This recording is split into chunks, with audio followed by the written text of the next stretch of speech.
आज एक ऐसा दिन है जो मैं कहूंगा कि अजीब दास्तां है। प्लीज। मुझे एक तरफ बहुत खुशी की अनुभूति हो रही है कि एक ऐतिहासिक बिल के पारित होने के समय में आज लोकसभा में मौजूद हूं, और वहीं मुझे दुख की भी अनुभूति हो रही। हम सब भारत के बच्चे यहां बैठे हैं और यहां तकरार दो पक्षों के बीच इसको लेकर हो रहा है कि क्या भारत का एक पक्ष मुसलमानों के अधिकार को छीन लेगा, क्या भारत का एक पक्ष मुसलमानों को कहीं ना कहीं डरा रहा है, क्या मुसलमान आज भारत में सिमट कर रह रहा है। सभापति महोदय, मैं आज सीना ठोक के कहना चाहता हूं कि पूरे विश्व में यदि मुसलमान सर्वाधिक सुरक्षित कहीं है तो उस देश का नाम भारतवर्ष है, हिंदुस्तान है। मैं एक छोटी सी कविता पढ़ना चाहता हूं गया प्रसाद शुक्ल स्नेही जी का। किसी को नहीं बनाया दास, किसी का किया नहीं उपहास, किसी का छीना नहीं निवास, किसी को दिया नहीं त्रास, वही हम है भारत संतान, वही हम है भारत संतान। किसी का कुछ छीना नहीं है, हमेशा दिया है। जो शरणार्थी बन के आया है उसको गले से लगाया है। और केरल की बात हो रही थी, मैं धन्यवाद देता हूं केरल की भूमि को, प्रणाम और वंदन करता हूं केरल की भूमि को। वहीं से आदि शंकराचार्य जी भी आए और केरल की भूमि में कोडंगलूर तालुक के मेथला गांव में स्थित है भारतवर्ष की पहली मस्जिद चेरामल जुमा मस्जिद। और चेरा राजा चेरामल पेरुमल ने इस मस्जिद के लिए जगह स्थान दिया था। यह है भारत का कल्चर, यह है भारत माता। और इस भारत के ऊपर आप संदेह दिखा रहे हैं। क्या स्थिति है आज वक्फ को लेकर इस्लामिक देशों में? क्या वक्फ प्रॉपर्टी इस्लामिक देशों में है? मैं इस्लामिक देशों का नाम पढ़ूंगा जहां वक्फ का वजूद नहीं है। तुर्की में नहीं है, लीबिया में नहीं है, इजिप्ट में नहीं है, सूडान में नहीं है, लेबनान में नहीं है, सीरिया में नहीं है, जॉर्डन में नहीं है, तुनीसिया में नहीं है, इराक में नहीं है। भारतवर्ष में वक्फ बोर्ड है। वक्फ प्रॉपर्टी को कानूनन सुरक्षा, लीगल प्रोटेक्शन दिया गया है। उसके बाद भी हंगामा क्यों है बरपा? उसके बाद भी हंगामा क्यों है बरपा? मैं पूछना चाहता हूं, क्या गुनाह है मोदी जी का? क्या गुनाह है हमारा?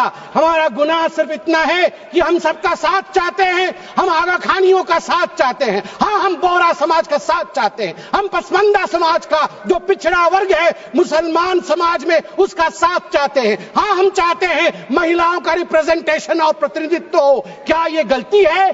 क्या मोदी जी गलती कर रहे हैं? आप बताइए। हम सबका विकास चाहते हैं, हम चाहते हैं वक्फ औलाद के अंतर्गत जब आपकी फैमिली लाइन समाप्त होती हो उस समय अगर एक बेवा हो, उस समय यदि तलाकशुदा महिला हो, उसको नजरअंदाज करते हुए किसी भी कीमत पर प्रॉपर्टी जो है वो वक्फ पे पास नहीं जानी चाहिए। ये अगर मोदी जी सुरक्षित महिला को सुरक्षा दे रहे हैं, सुनिश्चित कर रहे हैं, तो किसी को क्या दिक्कत हो रही है? मैं यहां कहना चाहता हूं, जहां तक दान, क्योंकि वक्फ का मतलब दान होता है और हर धर्म में, मेरी बहन अभी सिख धर्म के विषय में बता रही थी, मंत्री जी भी सिख धर्म के विषय में बता रहे थे, सेवा और दान, इसके आधार पर सिख धर्म आज देश का विदेश में जाना जाता है। हिंदू धर्म, ईसाई धर्म, सब में दान का महत्व है। आदि शंकर ने आज से हजारों वर्ष, केरल के लोग भी सुन रहे हैं, मैं कहना चाहता हूं, भज गोविंदम में दान के लिए क्या कहा था?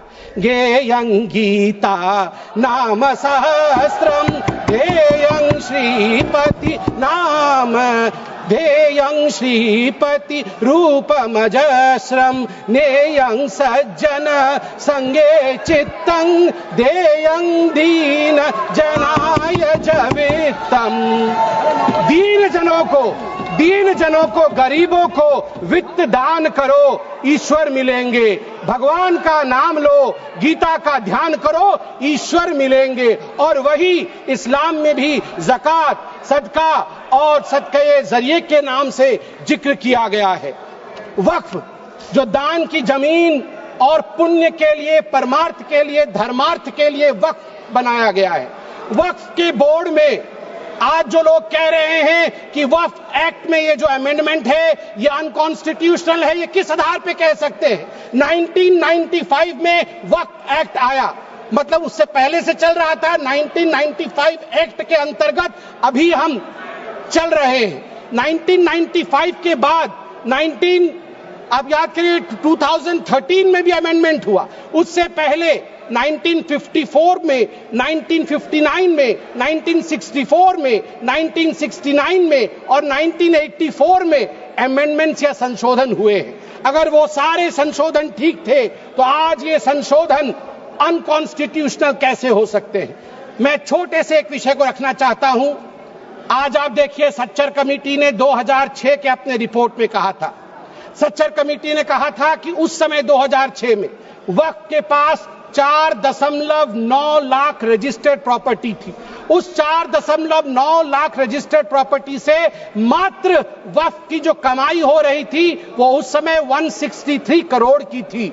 मगर सच्चर कमेटी ने कहा यदि सही तरीके से इसका इस्तेमाल किया गया होता, सही तरीके से लीज दिया गया होता, फेयर मार्केट प्राइस के आधार पर किया गया होता तो 12,000 करोड़ की आमदनी होती, 12,000 करोड़ की, 10% का रिटर्न मिलता।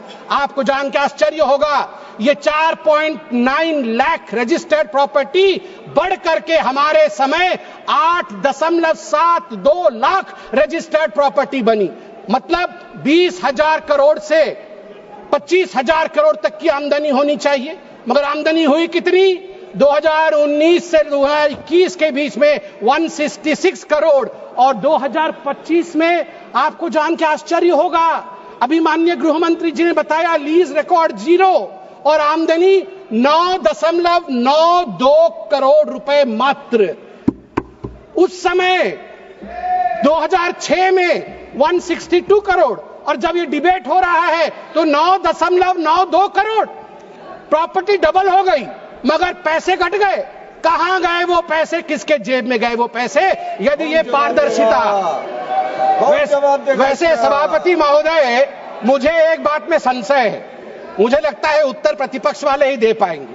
आज बड़ी चर्चा हुई है, आज चर्चा में कहा गया कि सबसे ज्यादा जमीन 3 ऐसे शख्सियत है उनके पास है, रेलवे के पास, आर्मी के पास, वो देश की जमीन है, और उसके पास वक्फ बोर्ड की जमीन है। मगर मुझे इसमें संशय है, मुझे लगता है तीसरे नंबर की जमीन तो किसी परिवार के बोर्ड के पास है। अगर सही से देखा जाए, आप ध्यान से देखिए, सही है, एक परिवार का बोर्ड है, सही है, अरे है एक परिवार का बोर्ड, उसके पास हो सकता है इससे अधिक जमीन निकले।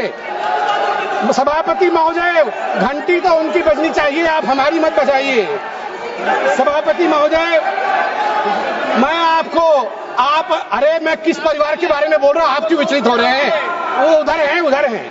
अब आप चिंता मत करें, उधर हैं, आपको नहीं। हाँ, उधर उधर उधर आप भी जानते हैं किधर हैं, उधर हैं। चलिए आप वक्फ पे आइए। देखिए, वक्फ जो ये संशोधन हुए, इसमें एक बहुत महत्वपूर्ण प्रावधान है कि लंबे पेंडिंग लिटिगेशंस ये नहीं होने चाहिए। मैं आपको एक आंकड़ा देता हूं, लंबे समय तक चल रहे कानूनी मुकदमे जो पेंडिंग लिटिगेशंस 2013 में 10,380 केसेस थे, जो 2025 में बढ़ करके 21,618 केसेस हो गए। अनाधिकृत घुसपैठ, एनक्रोचमेंट, ये सुनिएगा सभापति महोदय और सभी सदस्यों को कहूंगा, वंशी पोर्टल में टोटल एनक्रोचमेंट के केस 58,890 है। इसमें से लगभग 31,999 पेंडिंग एनक्रोचमेंट है, जिसमें 9,000 मुस्लिम पार्टीज है, अर्थात मुसलमानों के जमीन पर भी अधिग्रहण का काम वक्फ बोर्ड ने किया है। इसलिए जो ये बिल के बारे में आज हम चर्चा कर रहे हैं, मुसलमान भी पीड़ित है, इसलिए बिल से संरक्षण मुसलमान को भी मिलेगा और पूरे हिंदुस्तान के सभी कौम को मिलेगा। मैं अंत में इतना ही कहना चाहता हूं कि सेक्शन 40 को लेकर आज जो कहा गया, मैं बस 30 सेकंड में समाप्त करूंगा। सेक्शन 40 को लेकर आज यहां बहुत चर्चा हुई।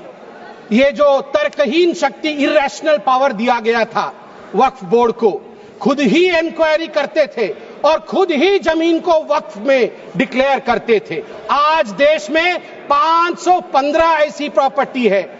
उसी का शहर, वही मुद्दई, वही मुंसिफ, हमें यकीन था हमारा कसूर निकलेगा। उसी का शहर मतलब एरिया खुद ढूंढ लेंगे, वही मुद्दई, वही जाके इंक्वायरी कर लेंगे, वही मुंसिफ, वही जजमेंट भी दे देंगे। हमें यकीन था, जिसकी जमीन थी, हमें यकीन था हमारा कसूर जरूर निकलेगा। मगर सभापति महोदय, मैं धन्यवाद देना चाहूंगा आदरणीय प्रधानमंत्री श्री नरेंद्र मोदी जी का, हमारे माननीय गृह मंत्री जी का, किरण रिजिजू जी का, कि इन्होंने इस प्रकार के एक प्रावधान को यहां प्रस्तुत किया है।